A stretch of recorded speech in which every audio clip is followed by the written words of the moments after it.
कोणीतरी म्हटले आहे की दुष्ट लोक कधीही कोणाचाही चांगला विचार करत नाहीत, कारण ते इतरांना त्यांच्या स्वभावातच पाहतात. काय आमचा स्वभाव, आमची वृत्ती दुष्टपणाची आहे? उपासना उपासना उपासना उपासना प्रभुजी करो उपासना प्रभुजी करो उपासना उपासना उपासना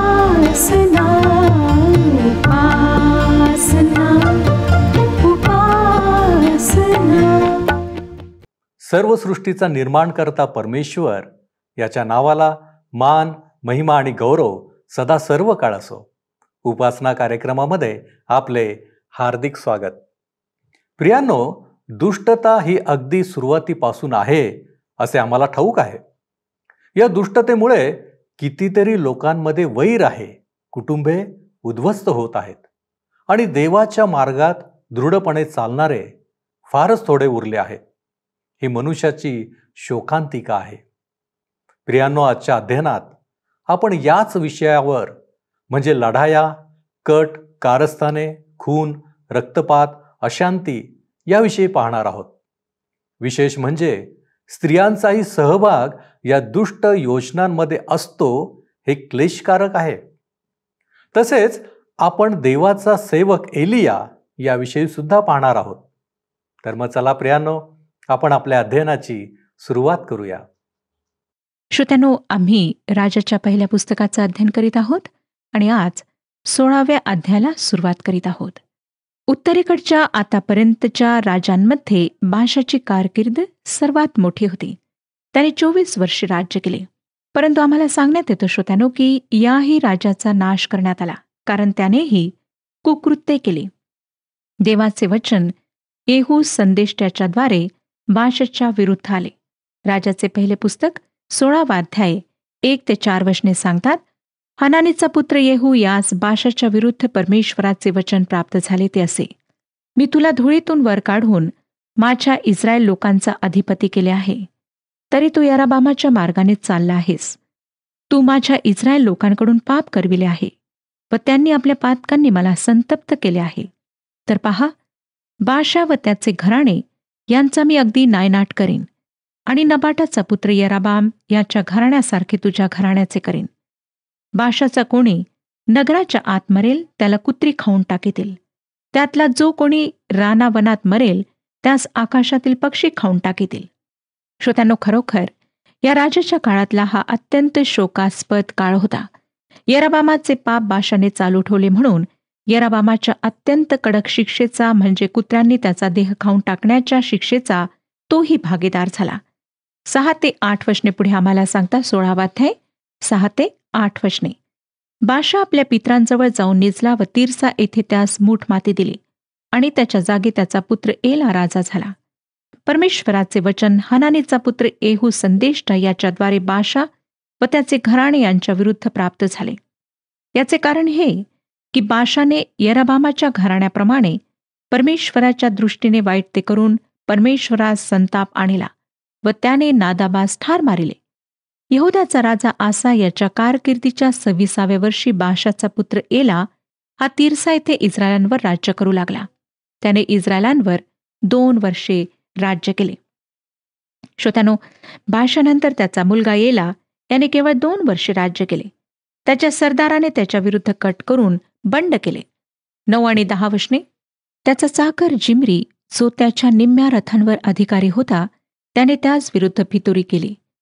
एला तिरसा येथे असता तिरसातल्या मंदिराचा त्याचा कारभारी अरसा याच्या घरी दारू पिऊन तो मस्त झाला.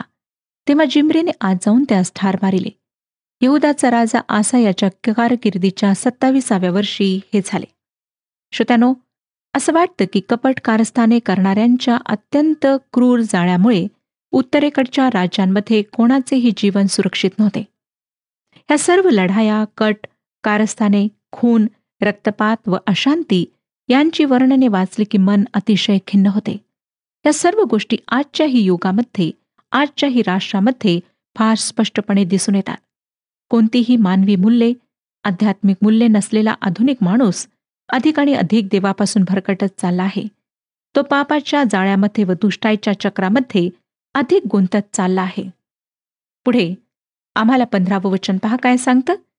यहुदाचा राजा आसा याच्या कारकिर्दीच्या 27व्या वर्षी जिम्री हा तिर्सा येथे राज्य करू लागला.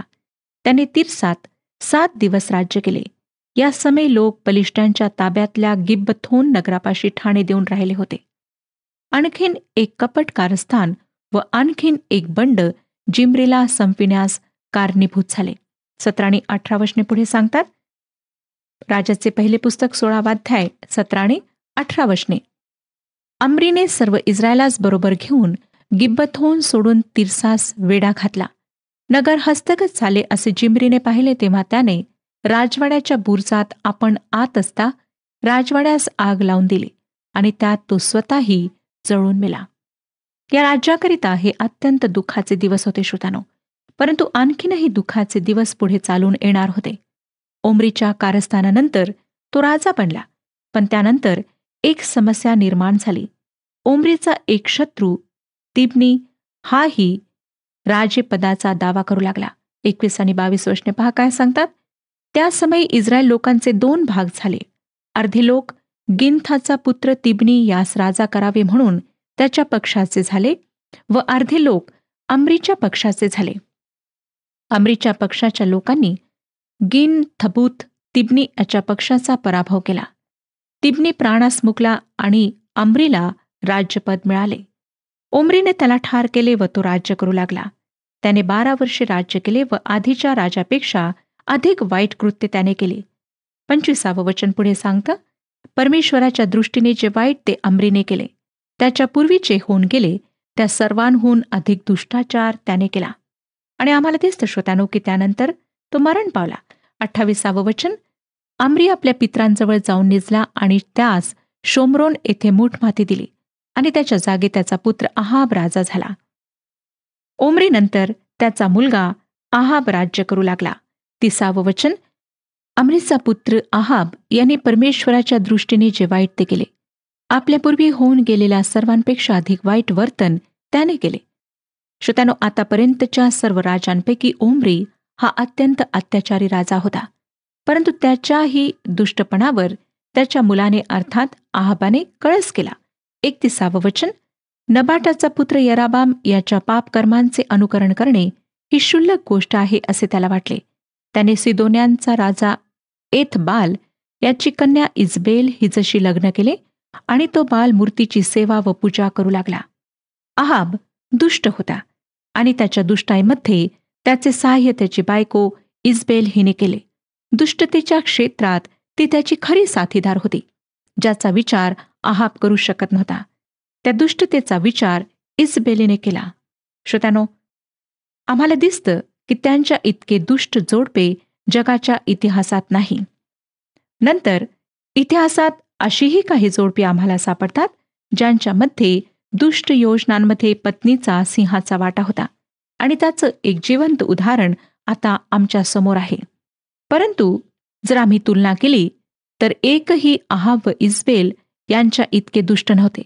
या दुष्ट जोडप्यांच्या यादीमध्ये आहाब इजबेल यांचा क्रमांक पहिला आहे. इजबेल ही बाल दैवताच्या याजकाची कन्या होती. तो त्याच्या भावाचा खुनी होता. म्हणजे श्रोत्यानो, ती एका निर्दयी माणसाची निर्दयी कन्या होती. आईवडिलांचा शारीरिक व मानसिक वारसा हा आधुनिक मानसशास्त्राच्या प्राथमिक अभ्यासातील एक अत्यंत महत्त्वाचा घटक आहे. आमचे व्यक्तिमत्व हे आम्ही आमच्या आईवडिलांपासून प्राप्त केलेला वारसा व आजूबाजूच्या परिस्थितीचा प्रभाव यांचे मिश्रण असते. मानसशास्त्राने मांडलेले हे सत्य अटळ व अपरिहार्य आहे व त्यावरूनच आम्ही प्रथम पापात पडणाऱ्या आदामाची संतती आहोत म्हणून आम्ही पापी स्वभावाचे वारसदार आहोत हे सत्य आम्ही नाकारू शकत नाही. आम्हाला दिसतं श्रोत्यानो की आपल्या भावाचा निर्दयीपणे खून करणाऱ्या एका मूर्तीपूजकाची इजबेल ही कन्या होती. आणि पुढे आम्हाला दिसतं की कशा प्रकारे हे गुण तिच्या वागणुकीतून स्पष्ट होत आहेत.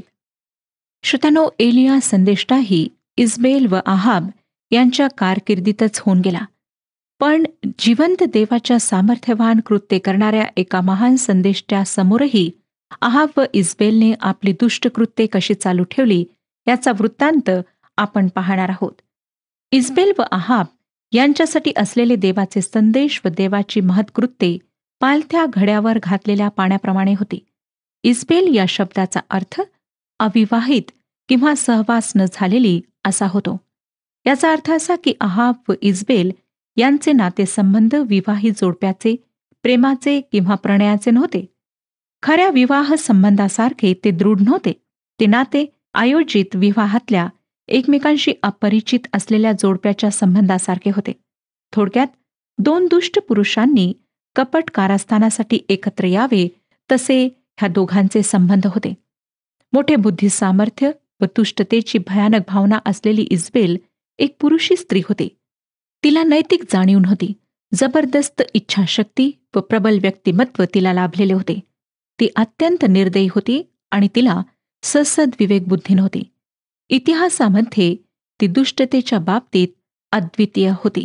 आता श्रोत्यांनो, आपण 32 ते 34 वचने वाचूया. 16वा अध्याय 32 ते 34 वचने. त्याने बाळाचे एक भवन शोमरोन येथे बांधिले व त्यात बाळाला प्रित्यर्थ एक वेदी बांधिली. अहाबाने अशेरा मूर्तीची स्थापना केली. त्याने इस्रायलाचा देव परमेश्वर याला संताप आणण्याजोगी कामे आपल्यापूर्वी होऊन गेलेल्या इस्रायलाच्या सर्व राजाहून अधिक केली. त्याच्या कारकिर्दीत बेथेलकर हिएल याने यरीहो नगर पुन्हा वसविले. त्याने त्याचा पाया घातला तेव्हा त्याचा ज्येष्ठ पुत्र अबिराम मरण पावला आणि त्याने त्याच्या वेशी उभारिल्या तेव्हा त्याचा कनिष्ठ पुत्र सगूब मरण पावला. परमेश्वराने नूनाचा पुत्र यहोशवा याच्याद्वारे सांगितले होते त्याप्रमाणे हे झाले.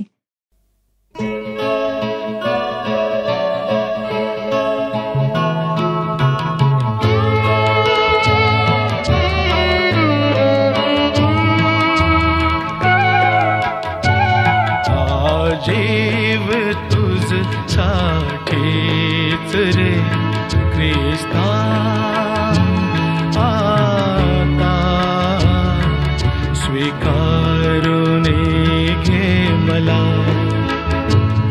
आलो मी तव दारीच रे ख्रिस्ता, आता कवटाळून घे मला.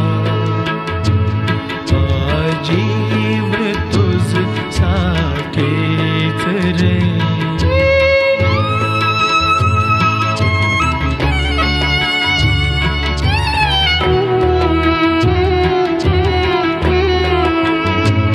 जगी नाही कोणी भेटला जीवलग सखा तुझ सारखा.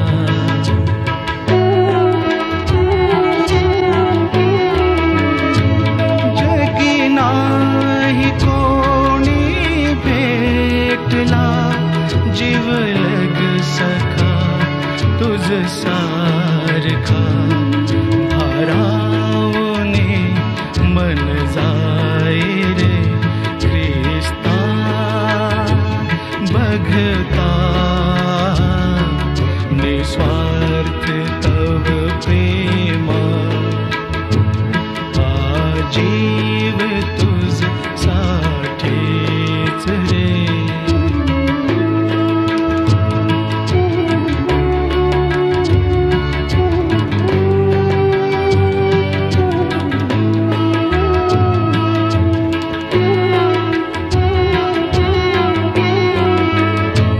हे पाप माझे आजला ने कुठे नकळे मला.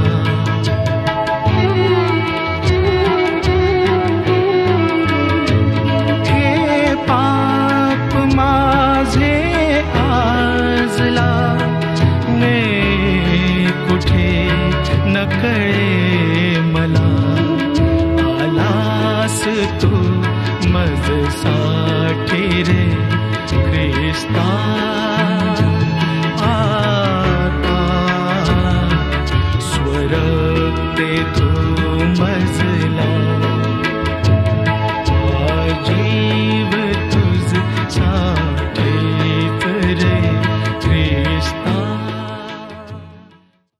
श्रोत्यानो, जेव्हा नूनाचा पुत्र यहोशुवा याने आपल्या इस्रायली बांधवासह यरीहो शहर उद्ध्वस्त केले होते, तेव्हा तो म्हणाला होता, जो कोणी उठून हे यरीहो नगर बांधेल तो मनुष्य यहोवापुढे शापित हो.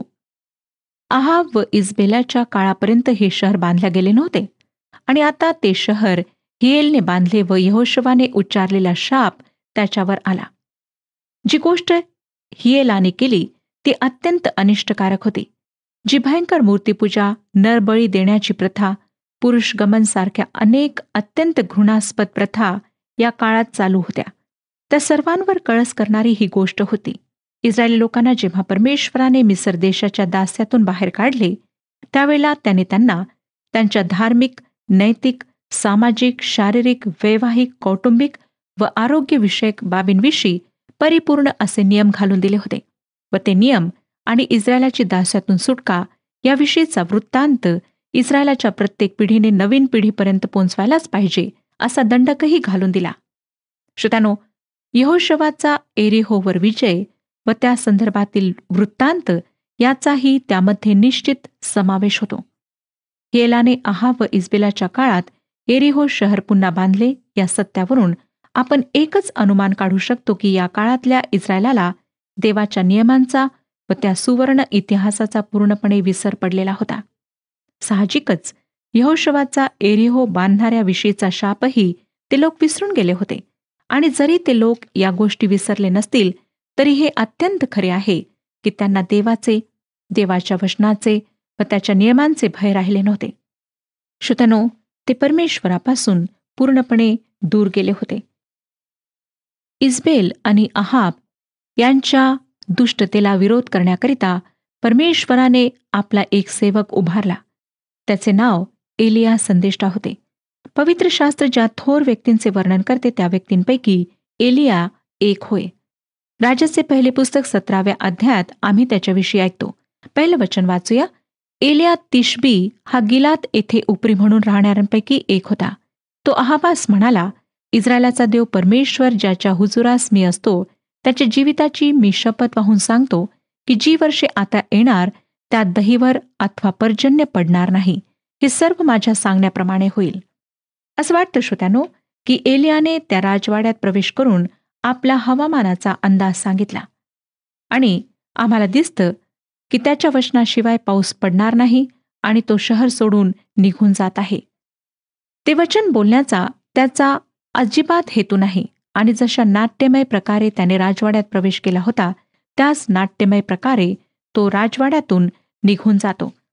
दुसरं आणि तिसरं वचन आम्हाला सांगतं की परमेश्वराचे वचन त्यास प्राप्त झाले की येथून निघून पूर्व दिशेत जा व यार्देने समोरच्या करीत ओहळा नजीक लपून राहा.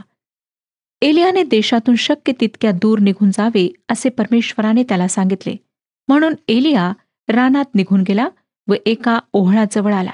चौथं वचन, त्या ओहळाचे पाणी तुला प्यावयास मिळेल आणि मी कावळ्यास आज्ञा केली आहे ते तुला अन्न पुरवतील. श्रोत्यानो, देवाने एलियाची रानामध्ये काळजी घेण्यासाठी 2 पद्धतींचा वापर केला. एक म्हणजे ओहळ, जे एक नैसर्गिक साधन होते. त्याद्वारे देवाने एलियाची रानात काळजी घेतली. आणि दुसरे म्हणजे दैवी साधन, कावळे येऊन त्याला अन्न देत असत. एलिया काही दिवस त्या ठिकाणी राहिला, मग नंतर तो ओहळ आटू लागला. पुढे 7वं वचन सांगतं, काही दिवसांनी ओहळ आटून गेला कारण त्या देशात पर्जन्यवृष्टी झाली नाही. एलिया ही रानातली अशी एकाकी व्यक्ती होती. तो रोज सकाळी त्या ओहळाकडे जाऊन तो किती आटला ते पाहत असावा आणि त्याला असं वाटत असावं की आता मी कशा प्रकारे जगू. परंतु परमेश्वराने त्या परिस्थितीत त्याची काळजी घेतली. पुढे आम्हाला 8वं आणि 9वं वचन सांगतं, तेव्हा त्यास परमेश्वराचे वचन प्राप्त झाले की चल, सिदोनातील सारफत नगरात जाऊन राहा.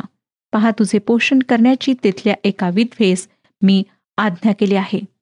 श्रोत्यानो, आता परमेश्वर त्याला एका विधवेच्या घरी नेत आहे, ज्या ठिकाणी त्याने त्याच्या पालनपोषणाची व्यवस्था केली होती.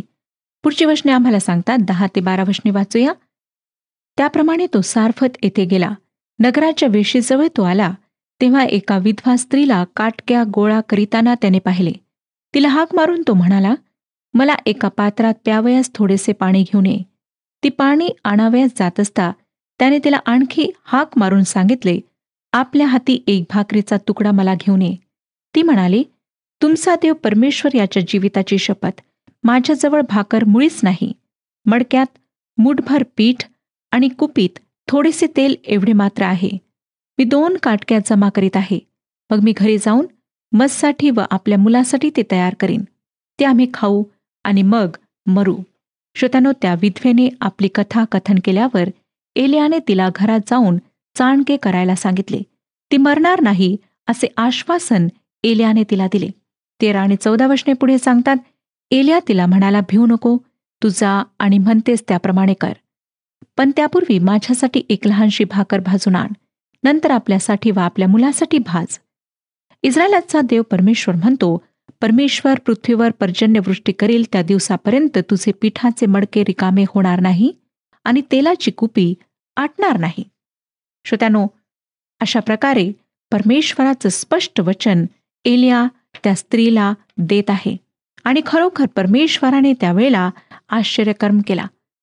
त्या विधवेच्या घरी एलियाच्या राहण्याची व भोजनाची व्यवस्था करण्यात आली. तिच्या घरातले पीठ व तेल अगदी संपलेले असताना एलियाला परमेश्वराने तिच्याकडे पाठविले आहे. मला वाटतं श्रोत्यानो, एलियाने व त्या विधवेने रोज सकाळी त्या पिठाच्या रिकाम्या डब्याकडे लक्ष लावून देवाचे आभार मानले असतील आणि त्या रिकाम्या डब्यातून देवाने त्यांचे पोषण केले. श्रोत्यानो, त्या पिठाच्या रिकाम्या डब्याप्रमाणे आम्ही आहोत, परंतु हे सत्य आमच्यापैकी किती जण पचवू शकतात? देवासाठी मी हे केले, ते केले, अशी शेखी मिरवणारे आम्हाला नेहमीच भेटतात. स्वतःच्या गुणांविषयी, यशाविषयी विश्वास व आदर असणे योग्य आहे, परंतु तेही देवाच्या समोर शून्यवत आहे. स्वतःविषयी बढाई मारणे व शेखी मिरवणे हे डबक्यात ओरडणाऱ्या बेडकाप्रमाणे आहे. आजकाल समर्पित जीवनाविषयी बरीच चर्चा माझ्या कानावर येते. तुमचे कलागुण देवाच्या हातात सोपवा, हे वाक्य एखाद्या घोष वाक्याप्रमाणे झाले आहे.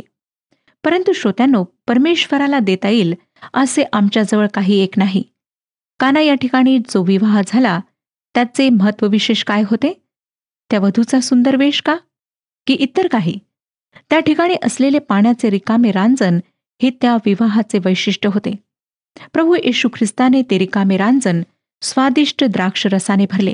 ही त्या विवाहातील सर्वात महत्त्वाची गोष्ट होती. श्रोत्यानो, आम्ही त्या रिकाम्या रांजणांप्रमाणे पिठाच्या रिकाम्या डब्याप्रमाणे आहोत. जोपर्यंत जीवनी पाणी व जीवनी भाकरी आमच्यामध्ये नाही तोपर्यंत आम्ही शून्यवत आहोत आणि आम्ही हे सत्य ओळखत नाही. म्हणून आमच्या समाजात आम्ही स्वतःच्या आध्यात्मिक सौंदर्याचे प्रदर्शन करतो. आमचे जीवन सामाजिक व धार्मिक एखाद्या क्लब्सप्रमाणे बनले आहे.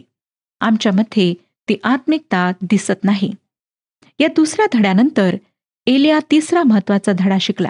आम्ही पुढे वाचतो 17व्या वचनात, यानंतर घरधणीचा मुलगा आजारी पडला. त्याचा रोग इतका वाढला की त्याचा श्वास बंद झाला. त्या विधवेचा मुलगा मरण पावला. तेव्हा एलियाने काय केले? 19 ते 22 वचने वाचूया. तो तिला म्हणाला, तुझ्या मुलास घेऊन ये. त्याने त्यास तिच्या कवेतून घेऊन आपण राहत होता त्या माडीवर नेले आणि आपल्या बिछाण्यावर निजविले. मग त्याने परमेश्वराचा धावा करून म्हटले, हे परमेश्वरा, माझ्या देवा, मी ज्या विधवेच्या घरी राहत आहे तिचा पुत्र मारून तू तिचवर अरिष्ट आणले काय? मग त्याने 3 वेळा त्या मुलावर पाखर घातली आणि परमेश्वराचा धावा करून म्हटले, परमेश्वरा, हे माझ्या देवा, या बालकाचा प्राण त्याच्या ठाई पूर्ववत येऊ दे. परमेश्वराने एलियाचा शब्द ऐकला आणि त्या बालकाचा प्राण त्याच्या ठाई पूर्ववत येऊन तो पुनरुपी जिवंत झाला. श्रोत्यानो, एलियाने त्या मुलावर 3 वेळेला पाखर घातली. हे पुनरुत्थानाचे फार मोठे तत्व आहे, ज्यामध्ये जीवनाशी संपर्क अभिप्रेत आहे. जेव्हा विश्वासणाऱ्या व्यक्तीचा प्रभू येशूशी संपर्क नसतो, तेव्हा एखाद्या नामशेष झालेल्या मृत पक्षाप्रमाणे त्याची स्थिती असते. त्या मृत मुलाला पुन्हा जीवन प्राप्त होणे हा पवित्र शास्त्रातील मोठ्या चमत्कारांपैकी एक चमत्कार आहे. आम्ही आताच वाचले, आणि मुलाचा जीव त्याच्यामध्ये परत आला आणि तो जिवंत झाला. श्रोत्यानो, तुम्ही व मी मृतदेहाप्रमाणे आहोत. आम्ही पापामध्ये व कुकृत्यामध्ये मरण पावलेले देह आहोत. आमच्यामध्ये जीवन नाही. परंतु जर आम्ही येशूवर विश्वास ठेवला तर आमचा पापी स्वभाव नष्ट होऊन जातो. तुम्हाला माहीत असेलच की जेव्हा प्रभू येशू ख्रिस्ताला वधस्तंभावर खिळण्यात आले तेव्हा तो मरण पावला. त्याचा मृतदेह पुरण्यात आला, परंतु तो मेलेल्यांमधून तिसऱ्या दिवशी पुन्हा उठला. तो आजही जिवंत आहे व या क्षणीही आमच्या सन्निध आहे. योहानाचे शुभवर्तमान 11वा अध्याय आणि 25व्या वचनात येशूने तिला म्हटले, पुनरुत्थान व जीवन मीच आहे. जो माझ्यावर विश्वास ठेवतो तो मेला असला तरी जगेल. श्रोत्यानो, खरोखर या पुनरुत्थित प्रभू येशूवर विश्वास ठेवणारा मरणातून जीवनात पार जातो. आमची शरीरे पापामध्ये मरण पावली तरी येशूवरच्या विश्वासामुळे आम्हाला नवजीवन प्राप्त होते. आम्ही त्याच्यामध्ये नवीन उत्पत्ती होतो. पुढे 23 आणि 24 वचने सांगतात, एलिया ते बालक घेऊन माडीवरून खाली आला आणि त्यास त्याच्या आईच्या हवाली करून म्हणाला, पहा तुझा मुलगा जिवंत आहे. ती स्त्री एलियास म्हणाली, आपण देवाचे माणूस आहात आणि परमेश्वराचे सत्य वचन आपल्या तोंडून निघते हे मला आता कळून आले. श्रोत्यानो, आपण सुकलेला ओहोळ, पिठाचा रिकामा डब्बा व मृतदेह आहोत. या गोष्टी एलियाला स्वतःविषयी शिकाव्या लागल्यात. जेव्हा स्वतःविषयी या सर्व गोष्टींची एलियाला जाणीव झाली तेव्हाच देवाने त्याचा उपयोग करून घेतला. आज एक सुंदर पाठ परमेश्वराने ह्याद्वारे आम्हाला शिकवलेला आहे. काय आम्ही स्वतःची उणीवता, स्वतःची रिक्तता ओळखून घेतली आहे? आणि जर नाही तर आज स्वतःचं परीक्षण करूया. परमेश्वर आपणा सर्वांस आशीर्वाद देव. हा कार्यक्रम आपणास आवडला काय? आता आम्हाला एक मिस कॉल करा आणि आपण पुढील विजेता होऊ शकता.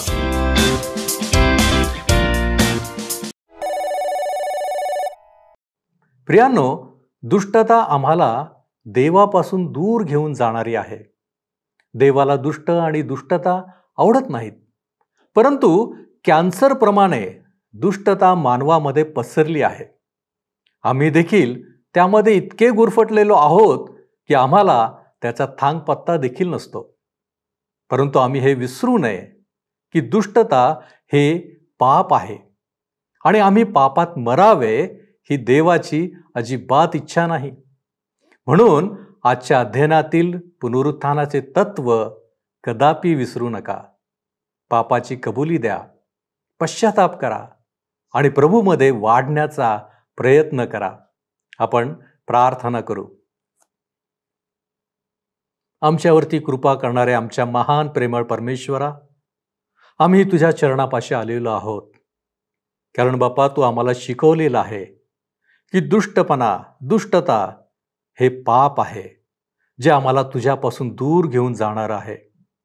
प्रभूजी, आमच्यामध्ये जर कुठे दुष्टतेचा लवलेश असेल तर आमची विनंती आहे, प्रभूजी, तू आम्हाला स्वच्छ कर, निर्मळ कर आणि आमच्यामधून ही दुष्टता तू काढून टाक, की जेणेकरून प्रभूजी तुला जसं हवं तसं आम्ही बनू शकू.